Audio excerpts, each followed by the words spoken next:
the ultimate goal that these people have in mind is the goal to create a one-world government run by the banking industry, run by the bankers, and they're doing it in sections. The European currency, the euro, and the European Constitution is one part of it.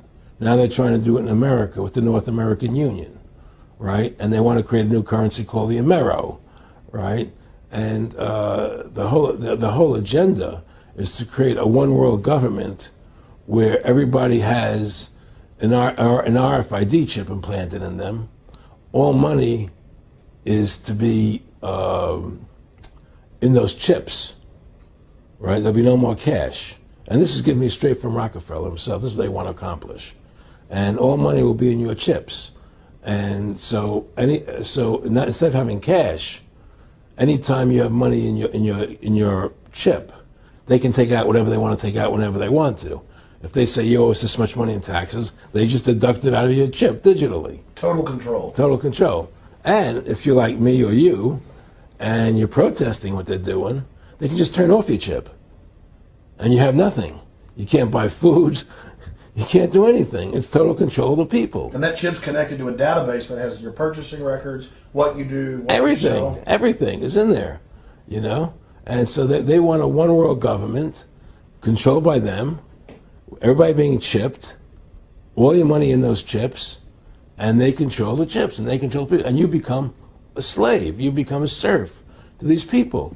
That's their goal. That's their intentions. Eric, can you be specific about when you met Rockefeller, how it happened in these discussions? I met Rockefeller through a female attorney I knew who called me up one day and said, one of the Rockefellers would like to meet you. I had made a video called Mad as Hell, and he'd seen the video and wanted to meet me and knew I was running for governor of Nevada. So sure, I'd love to meet him. And I met him, and I liked him, and he was a very, very smart man. And we used to talk and share ideas and thoughts. And he's the one who told me 11 months before 9/11 ever happened that there was going to be an event. Never told me what the event was going to be, but there was going to be an event. And out of that event, we were going to invade Afghanistan to run pipelines from the Caspian Sea. We were going to invade Iraq, you know, to take over the oil fields, establish a base in the Middle East, and make it all part of the New World Order. And we'd go after Chavez in Venezuela. And sure enough, later 9/11 happened. And I remember he was telling me how how you're going to see soldiers looking in caves for people in Afghanistan and Pakistan and all these places. And there's going to be this war on terror, which is no real enemy. And the whole thing is a giant hoax, you know, but it's a way for the government to take over the American people. He told you it was going to be a hoax. Oh, yeah. Oh, yeah. There's no question. He says, there's going to be war on terror. And he's just laughing. There's no... Who are we fighting? I mean, why do you think 9/11 happened and then nothing's happened since then? Do you think that our security is so great here that these people who pulled off 9/11, who were able to, can't knock down another plane? Come on, it's ridiculous. 9/11 was done by people in our own government and our own banking system to perpetuate the fear of the American people into subordinating themselves to anything the government wants them to do. That's what it's about, and to create this war, this endless war on terror. And that's why and that was the first lie. And the next lie was going into Iraq, you know, to get Saddam Hussein out with his weapons of mass destruction. That was the next lie. Now, specifically, this was a little over 6 years ago? This was... 11 months before 9/11. Yeah. And Nick Rockefeller, who's a lawyer, he's become your friend over the previous years, and he's saying to you that there's going to be this big event, and then out of that we're going to have a war on terror, and it's just going to go on and on. Right. An endless war on terror without any real enemy.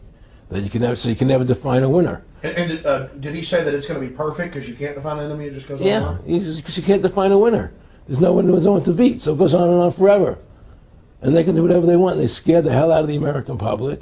Look, this whole war on terror is a fraud. It's a farce. It's very difficult to say it out loud because people are intimidated against saying it. Because if you say it, they want to make you into a nutcase. But the truth has to come out. That's why I'm doing this interview. The fact of the matter happens to be that the whole war on terror is a fraud. It's a farce. Yeah, there's a war going on in Iraq because we invaded Iraq. And people over there fighting, you know. But the war on terror, it's a joke, you know. And until we discover what really happened on 9/11 and who was responsible for 9/11, because that's where the war on terror emanates from. That's where it comes from. It was 9/11 that allowed this war on terror to begin. And until we get to the bottom root of 9/11, the truth of 9/11, we'll never know about the war on terror. Aaron, you said that he was, and I think it's important, and I know this about the Rockefellers from Dr. Dennis Cuddy and many others, who literally, you'll be 20 years old in a lunch line at college, and there's David Rockefeller. And they're experts at recruiting and getting what they call players, and that clearly he was, I want to make it specific and just get you to reiterate what you said last night about you got 30% of the vote, you were having an effect, you made mad as hell, they knew that you'd started the Constitution Party, they knew that you were somebody who was taking action and getting things done, you'd already made some big films, had a lot of other successes, so they were trying to recruit you, and didn't it come down to the point of, hey, we are here to recruit you, and don't worry, your chip's going to say, don't mess with us, you know, this guy's don't touch. Yes, that did happen. I was definitely being recruited. But it's more subtle than that. Well, in your words, just go through the process, and then what he said. Well, what it is remember, we were friends, and we used to go to my house a lot. We'd have dinner, we'd talk, and he'd tell me about business investments I get involved in, you know, or they would help me with this business investment or that business investment. And was I interested in joining the Council on Foreign Relations? You know, I would have to get a letter to join them, but was I interested in that? And you know, just stuff, you know, leading you on. And I used to say to him that I never really did that because that wasn't where I was coming from. You know, as much as I like you, Nick, you know, your ways and my ways, we're on the opposite side of the fence. You know, I don't believe in enslaving people. You know, and he would come back with, "Oh, I do." Or? Well, it would be more like, you know. It's better for them. Well, it's more like, you know, how do I put it? It was like, what do you care about them? What do you care about those people? What difference does it make to you? Take care of your own life. Do the best you can for you and your family. What do the rest of the people mean to you? They don't mean anything to you. They're just serfs. They're just people. You know, it was just a lack of caring, you know, and that's just not who I was. It was just sort of like cold, you know. It was just like cold, you know. And I used to say to him, what's the point of all this? You have all the money in the world you need. You have all the power you need. What's the point? You know, what's the end goal? And he said the end goal is to get everybody chipped, to control the whole society, to have the bankers, the elite people, you know, the bankers and some governor controlling the world. And I said, do all the people in the Council on Foreign Relations believe this way you do? He said, no. You know, most of them believe they're doing the right thing. A lot of them believe it's better off being socialistic. You know, we have to convince people that socialism is really capitalism. Because America's becoming a socialist country. It's a communist country today.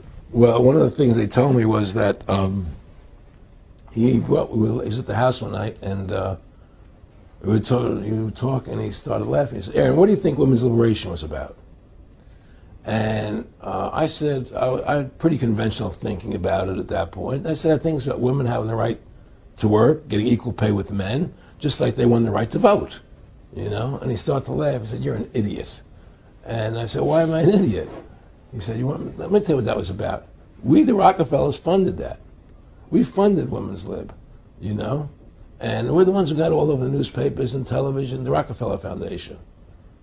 He says, and you want to know why? He said, there were two primary reasons. And one reason was we couldn't tax half the population before women's lib. And the second reason was, now we get the kids in school at an early age. We can indoctrinate the kids how to think. It breaks up their family.